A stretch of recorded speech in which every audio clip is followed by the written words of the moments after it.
it on? Yeah. Okay. We're at Fort Ticonderoga, New York. This is one of the most significant places that I've ever been, and I've been to a lot of different places. This is in the top 1%.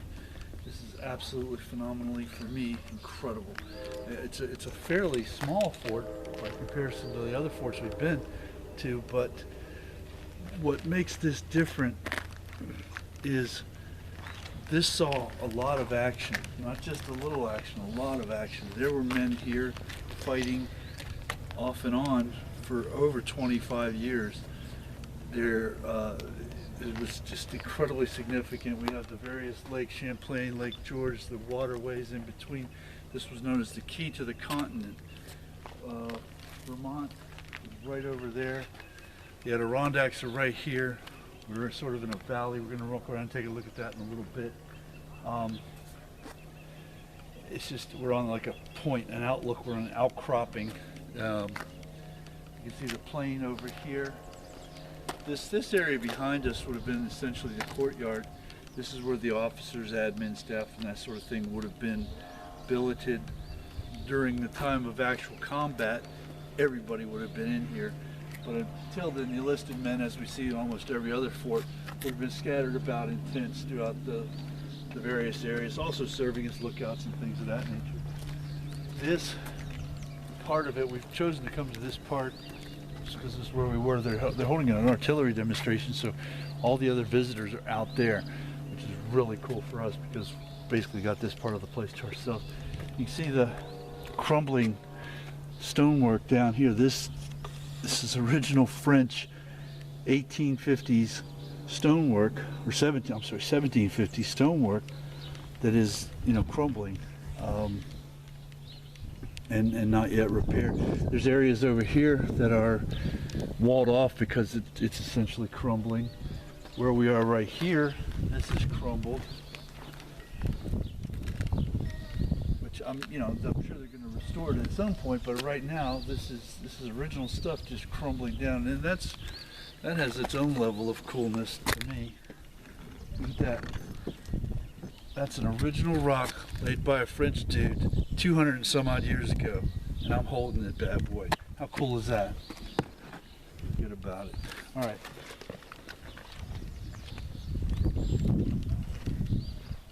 That's walled off, so we're not going to walk down there. No, it isn't. We're good. We can walk through here.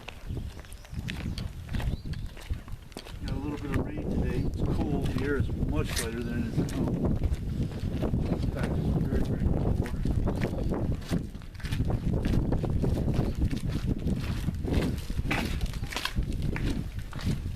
Yeah, we're on an outcropping. So, give you there. That's a good view of giving you an idea of how high up we are. And what makes this place so strategically important, which both the French and English immediately realized. I imagine 200 years before they came here, some Indian guy had his village up here, some Indian king had his village up here because he recognized what an important place this was.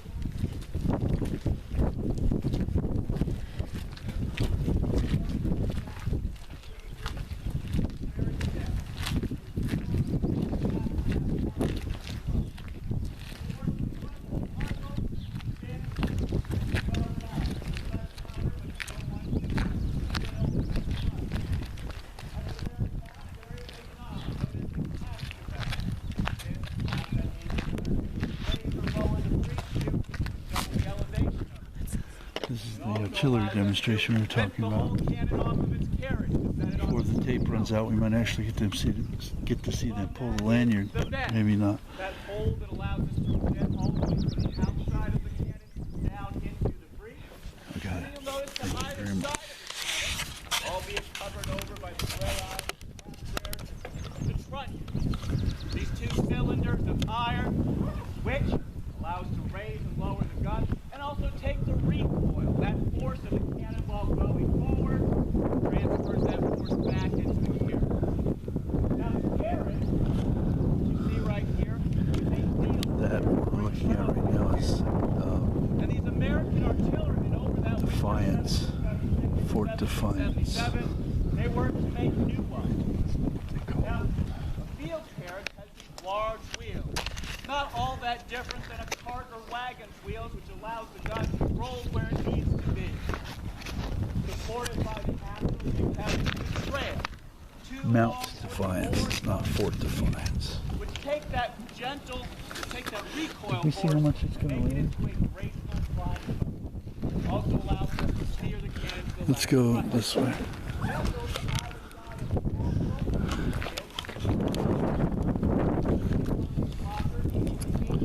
We're gonna go down to the courtyard area. Starting to get a little bit of rain. It rained significantly earlier, but it seemed like most of it had passed, but now it is raining again, so I have to take precautionary measures for that. And this again is the parade ground courtyard.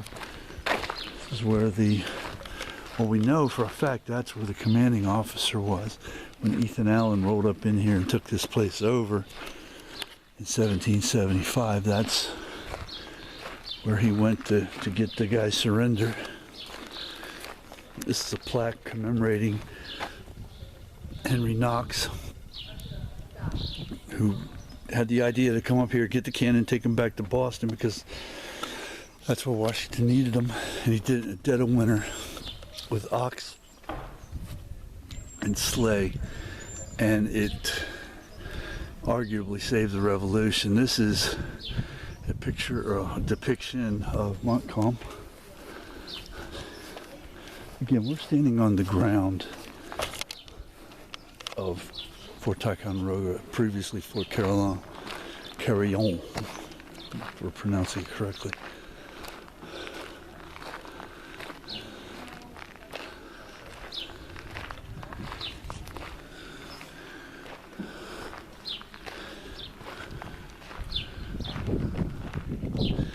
I might just go into one of these little areas in here, see what's what. Got where this depicts where, I guess these would have been guardsmen, or maybe in time of combat, this would have been actual soldier quarters. Probably slept 2 or 3. Guys were a lot shorter back then than they are now. A lot less girthy too.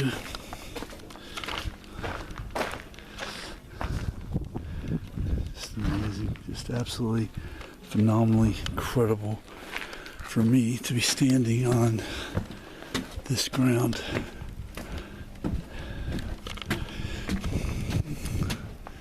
Never thought I'd make it here.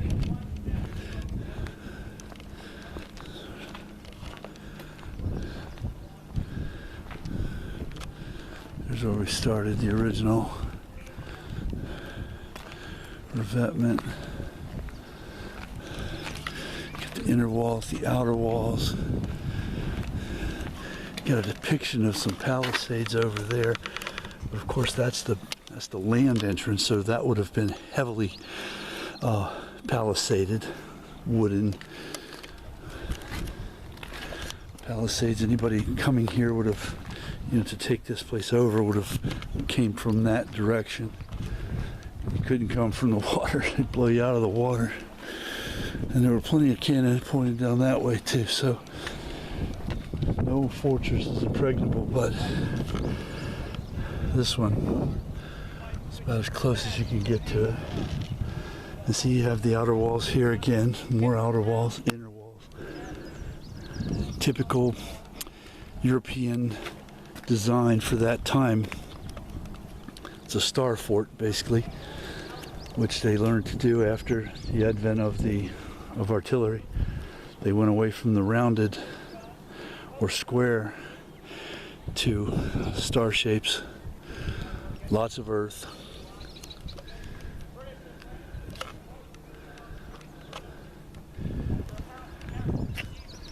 It's amazing scenery. Stand where somebody would have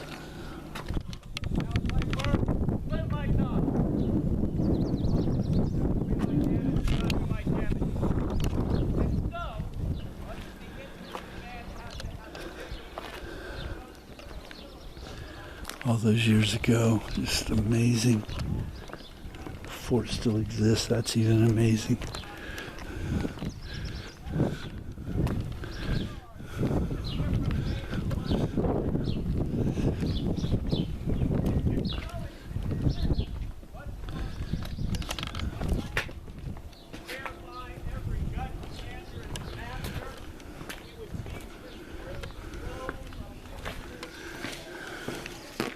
It's a neat little exhibit.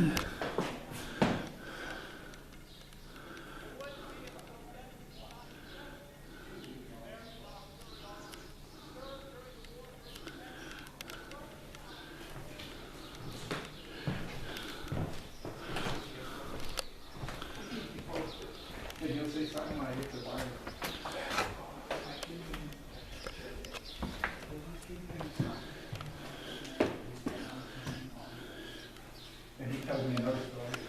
He tells me something he doesn't know what I get. It's not good. Whose story is correct? Hers, all is good. He's all.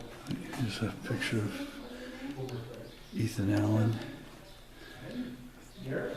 Less than 100 men snuck in here, overwhelmed the guard, and He's working for real here. He real. this is Sir Jeffrey Amherst. This is in the French and Indian War.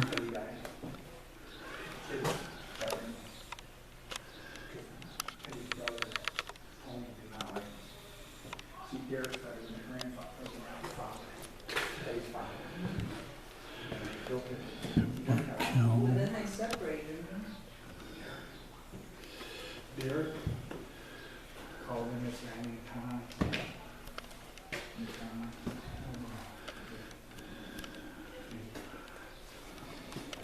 His brother was a DA.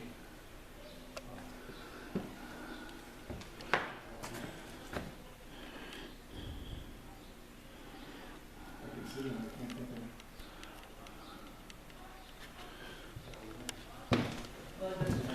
Well, anyways, he's talking to him. Valcour Island.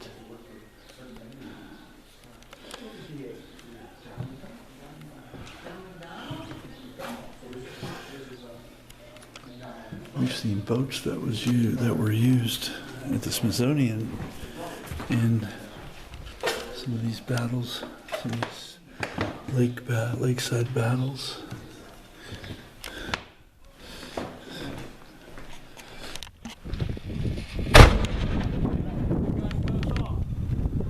Now, after practicing many times individual steps, instead all of gun crew really needs to hear, and call to action begins, the command to, whoa!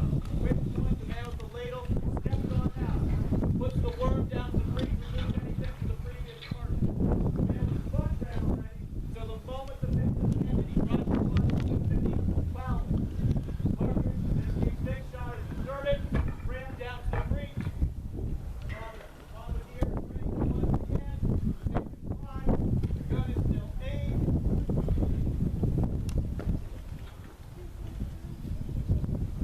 We're ready once again to load. And a good crew is going to be able to complete this process in 10 seconds. So at the moment the British show up, whether they're ships on June 30th, they're soldiers on July 2nd, each one of these American gunners and the drafted men to fill out their crews, get positions up on the old Riddell along the water, across the way on Mount Independence, ready when the British shot and shell fly. We're ready to respond in kind. The command to fire! Send the British on their way. Now, it is the irony. Ticonderoga was engaged in Arctic Tower on July 4th, 1777, as it became clear that British siege would surround Ticonderoga and perhaps the only American army here surviving the escape. Now it is ironic, of course, in the previous year, it could be exalted. Out the Sally Port.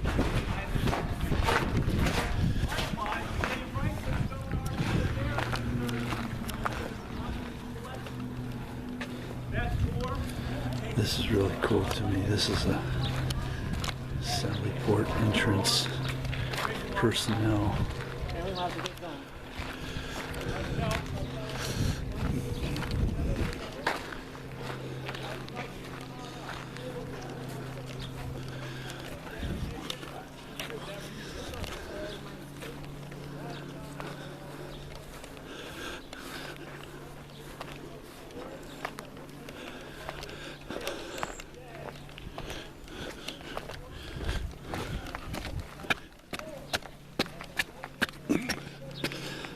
Alright, that gives a really good panorama.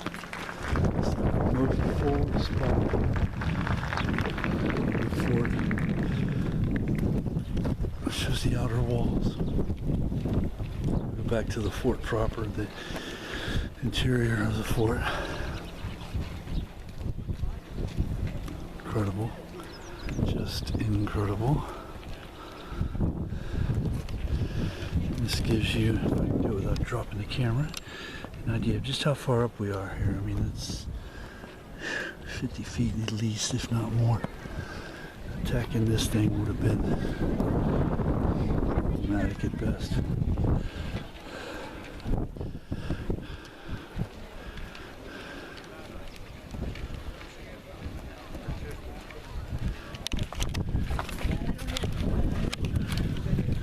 Caroline, built by the French. No, a musket and the wooden dagger. One of the muskets and the little one. And now we're going to go back basically to the point of beginning.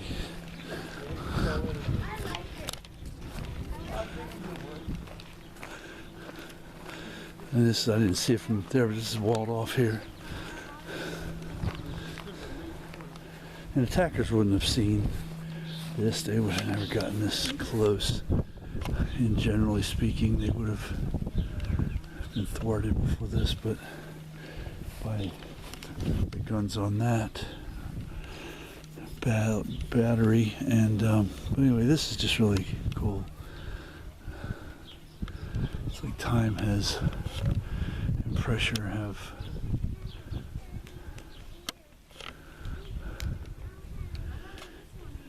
taken their toll and collapsed this part of the fort. There's other, the stones are still down there too. That's pretty neat. Perhaps they're going to use them to replace the stones, stone by stone. I don't know. Who knows? Maybe not. But this can't stay this way forever. I mean, you can see you see daylight through there. That's a significant breach.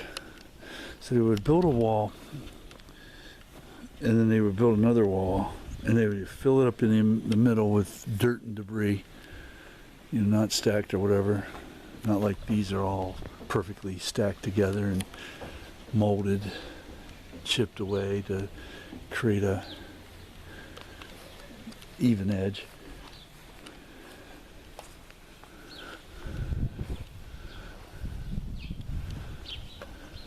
The interior of that wouldn't have been like that. That would have been just basically rocks and dirt thrown in there.